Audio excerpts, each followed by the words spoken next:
tragic here, and okay, it's the next turn of Mage Knight, and it is the Sorceress's turn, and she is still in this Mage Tower. Now this is getting ridiculous. She has to move, but she just can't bring herself to because there's so much goodies to be done here.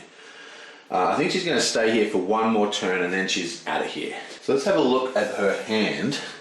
She has a pretty interesting hand for what we want to do this turn. We've got a couple of moves. We've got improvisation, we've got a threaten, and we've got a promise. Now she has the mana curse running at the moment, and because we activated it using a white mana, she has a white mana token for this turn. Now she's producing mana every turn. I think she's going to buy another spell. So she needs to create 7 influence. But when you create influence, you can buy anything. You don't have to, you're not limited to one. So we're going to try and generate as much influence as possible and also buy one of these monsters. I would like to buy either the Golem or the Imp, but I don't know if I'll be able to afford it. So let's see what we can do. Okay, well for starters, she has influence 4, and she's going to power that with the mana token. Yoink. So we're going to use that mana token to power that. So boom, that's 4 influence straight. No worries. Then we're going to grab the red mana from the source, and we're going to play improvisation. Oh, maybe not. Yeah, we're going to play improvisation. That gives her another 5 influence, but we have to discard a card to fuel it. That gives 9. So we're going to discard a march token, a stamina token, and that gives us 10. So we're now at 10 influence. And then we're going to discard a threaten for another 2 influence, and that gives us a total of 12. So it's 4 plus 5 is 9, 10 because that's a played sideways, and this is 11, 12, 2 influence. So that's 12 influence. So let's just grab that white mana crystal. We're going to place the mana crystal, and I think we're actually going to take this one, Whirlwind. The other one's really, really good as well, but I think Whirlwind might be better for us in the long run. Let's just grab Whirlwind. Yoink. Whirlwind says you can target enemy does not attack this combat. That's already huge, and that just costs 1 white mana, which we're generating every turn at the moment. So that's very cool. And Tornado, basically this instantly destroys the enemy no matter how hardcore his defense is. So that's very, very extremely massively awesome. Okay, so we've used 7 influence to buy that spell.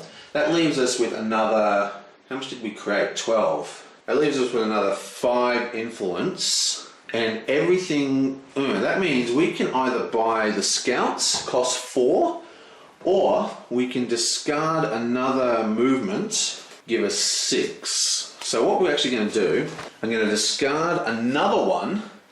So now we're creating 4 plus 5, that's 9, 10, 11, 12, 13. And we've spent 7 on Whirlwind, but I think I'm actually going to put this back now. I am going to take the original one, which is Wings of Wind. This one says, when you play this, spend 1 to 5 movement points and move up the revealed space of the map. For each, you may end your move in a safe space. Moving this way does not provoke rampaging enemies. So that basically means that you can, this is going to give us extra movement. But also, if you power it at night, I just don't know whether that's worth it. If you power it at night, you can make enemies not attack by discarding cards while paying movement points. So say if you're attacking something that's got like 4 enemies, you can spend 4 movement points and it will stop all those guys from attacking. Very, very strong. And I think we are going to take this because that's going to free up our movement. Anyway, so we've spent 7 influence still, and remember we're creating 13, which gives us 6 influence left. Now we can't take the imp, but I think what we are going to do is take just the normal swordsman. Bam. These swordsmen, they're only level 2, Oh, we can't. We'll recruit it and keep.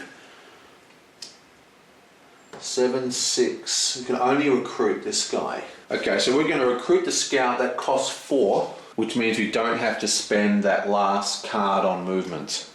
So just to recap, 4 plus 5 is 9. We have to discard a card to activate that, which I forgot all about. So let's discard a card to activate that. Right, that's why my maths wasn't working out for when I did my planning. Okay, so that's 4 plus 5, that's 9, 10, 11, 12. We've spent 7, and that gives us, so we spent 7, and we've spent another 4, which gives us 11, which means we've paid for everything. Both the crystal we spent on the spell and the mana token we spent on the influence are discarded. Then we discard all these cards. Oh, let's just re-roll the dice.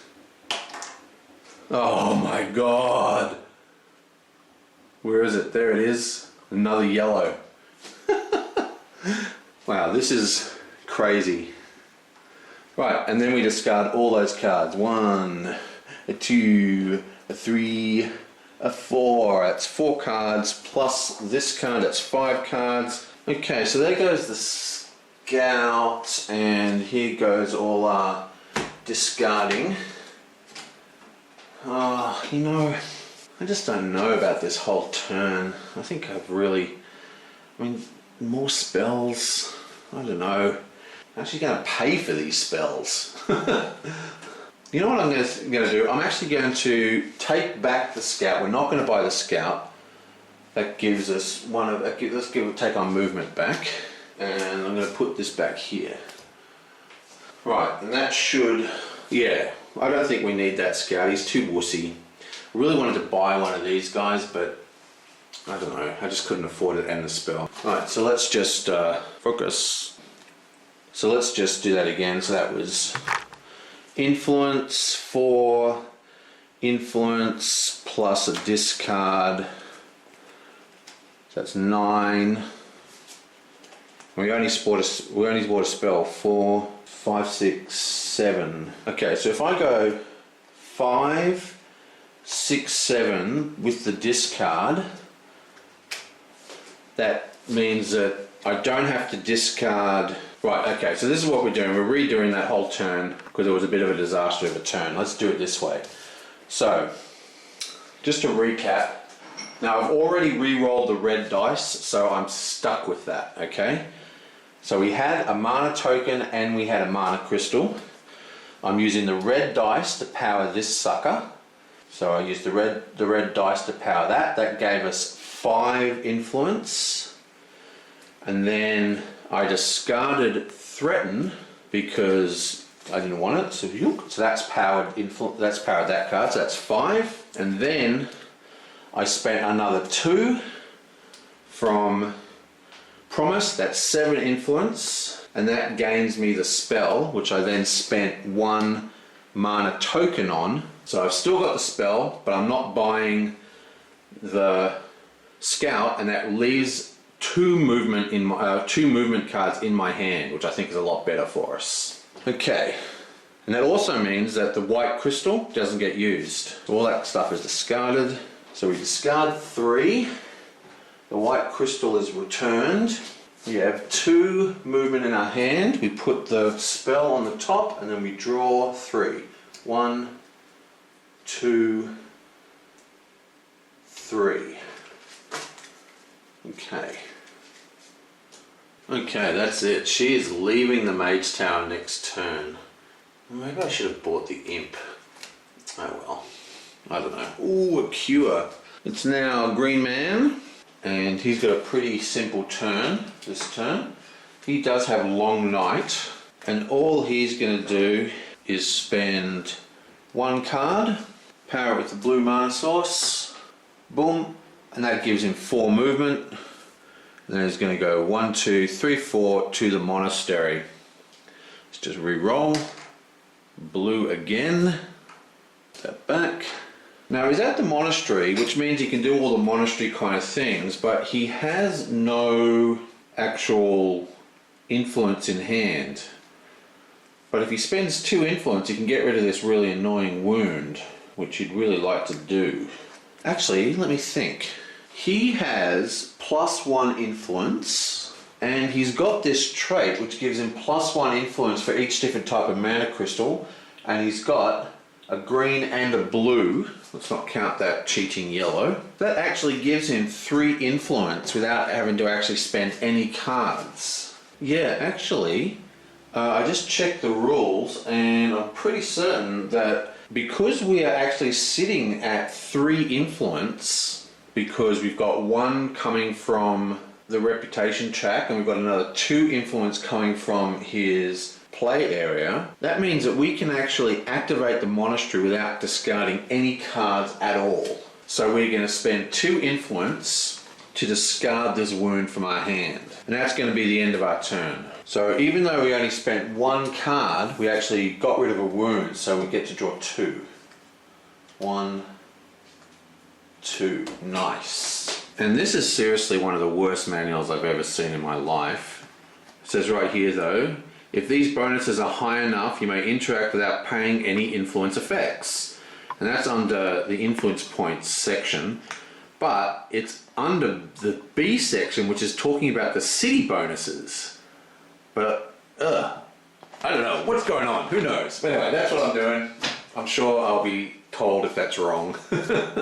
Okay, so now it's Tuvok the Conqueror's turn, and living up to his name, he really wants to attack this site. Now it's 3 movement to get in there, but he has to do 10 damage, which is kind of insane. I don't know if he can actually do that. So let's have a look at his cards and see what we can do. We do have a threaten, doesn't help us. Attack 4, attack 3.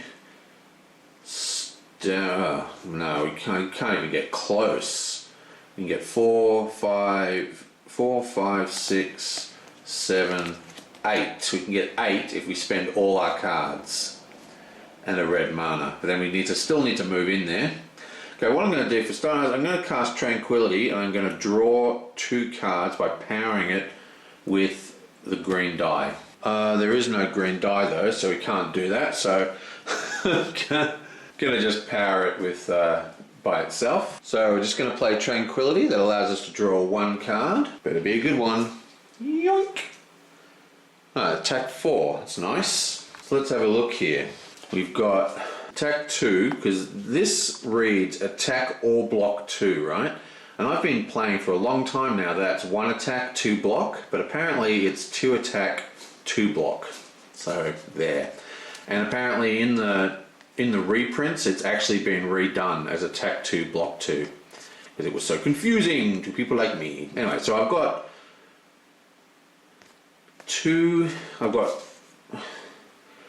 4 attack, 4, 5, 6, 7, 4, 5, 6, 7, 8, 9, 10. Okay, so I still need 2 mana this turn. I do have 1 red and 1 green. There is no red mana, there is a white mana, so I can actually produce 4. I actually have a red and a green, so what I'm going to do, I'm actually going to take that green, yonk, and power this to draw 2 cards. I knew there was a reason why I thought I could cast that for 2. That's going to let me draw a second card, yoink. And now we've drawn Concentration, which completely changes everything up. So I can play this one and get this one for free without taking a wound. 3, and then I could play this one. It's 4, 5, 6, 7. I still need to move in there.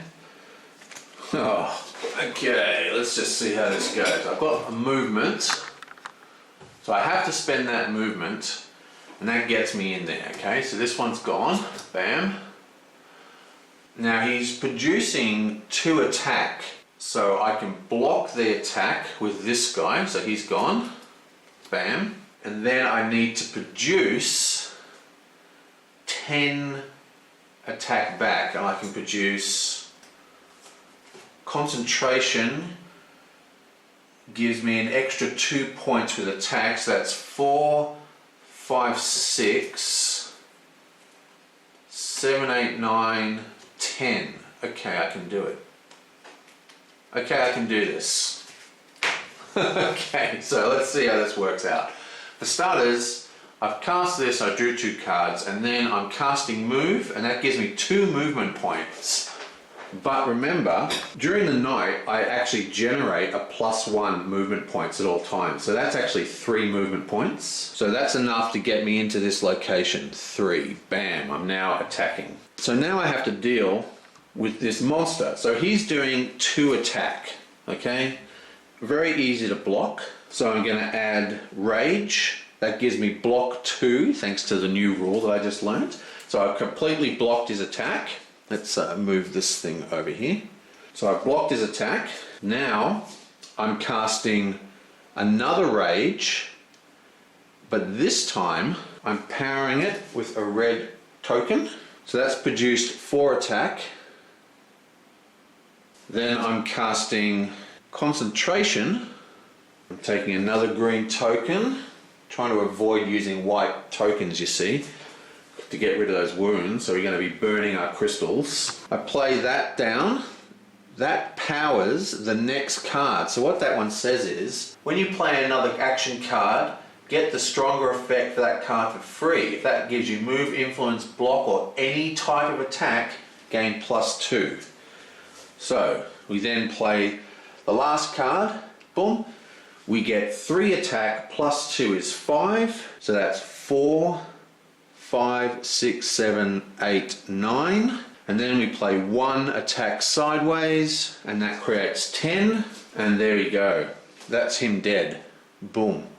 5 damage. Now we could have chosen to take the damage, but I thought it would be more fun to do it this way. So you'll see why later on, because I want to use my scout's ability, and when they're wounded they can't do it. So that's 5 plus the resistance, because he's resistant to physical attack. That's 10. He's dead. Bam. Wow. So that's 4 fame, dead. He gets another influence hit. Bam. And he gets 4 fame. 1, 2, 3, 4, +1 for the blitz mode. Awesome. And that also means he leveled up. So let's take the next one over.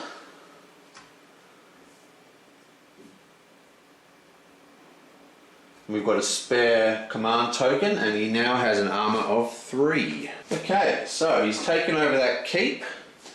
Bam! He owns 2 keeps now, which is awesome. You'll see why in a sec. And he gets all this stuff gets discarded, and none of it was. He didn't spend any white mana, so no wounds. That's pretty cool. And all this is discarded. 1, 2, 3, 4, 5, 6, 7. So we discard 7 cards, and we draw 5. 1, 2, 3, 4, 5. But because he owns 2 keeps, 1, 2, and he's adjacent or on top of 1, that means he gets to draw an extra 2 cards. That's pretty powerful. So he gets another 2 cards. 1, 2. That leaves him 1 card left. So the night is almost over, much quicker than the day was last time. Okay, so green man here, or blue, I beg your pardon, this is the blue guy. He's in kind of trouble as well. He's got a wound in his hand, which is really hurting his choices. See if that's in focus. He's got ice shield, which is really good, and improvisation, which is good. Now, if he had the ability to peek under to know what that was, he might go there, or he's not going to attack Tuvok and take over that, because it's just, I mean, he just drew 7 cards, so he's going to be stopped. So I think his choice is he's going to come down here and see what this place is here. So he's going to spend 4 movement, and to do that, he's going to take a blue die and place it here. Bam. So boom, he's come down to there. And because he's only used 2 points, he's actually going to use the other 2 points to explore. Grab a tile. Ooh, look at that. It's the last of the countryside. We're going to start running into the city soon, which is not good. Okay, so I think that goes like that. Yeah, bam. Okay, interesting. We have a orc revealed, or a rampaging enemy, or whatever they're called. But sometimes they're not orcs, I've noticed. I always call them orcs because they're green. Anyway, this one actually is an orc. It's an orc skirmisher, I believe. Yes. So he does 2 different attacks. So we've got to block 2 sources of damage for 1. And he's only got 4 defense. He's a wimp. It's a nice, easy reputation bonus for someone. And also, we have another monster den, and we have a red crystal. And we're actually going to end our turn there. Because we've actually ended our turn next to a fort during the night phase, we can actually have a look at him. Oh! Wow. Wow, that is a beast of a monster. That's actually another hero. But NPC controlled one. So let's have a look here. Firstly, she's fortified, and because she's actually a fort, that means she's double fortified. That means sieges won't work. She has 2 sources of damage that you need to block separately. So we can't actually produce 8 block to block him. So it's 5 plus 3. We need to produce 5 block, and then using a separate card start another series of blocks for 3. So it's actually very, very hard. Quite a lot of damage. Only 4 to kill this guy though. So not too hard to kill. Interesting. We'll see what cards we draw next turn. And we'll either go in here and fight the monster. The other option is, because our hand's being clogged up by this healing factor, the other option is, bam, we actually could discard improvisation, and that'll give us another 3. That'll give us another 3 movement, and we could move on to here. Now the reason we'd like to do that this turn instead of the next turn is because of the wound clogging up our hand. At the moment we're drawing 1 card. If we do that, we're going to draw 3 cards, which I think is what we're going to do, because as we saw, Tuvok has only got 1 card left, so the dawn is coming.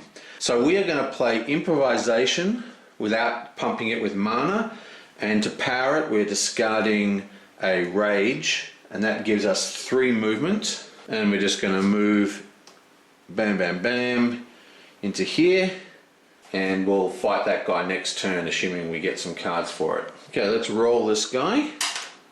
Red. Oh, look at that terrible mana source, that's unbelievable. And we clean up those 3 cards. Discard 3.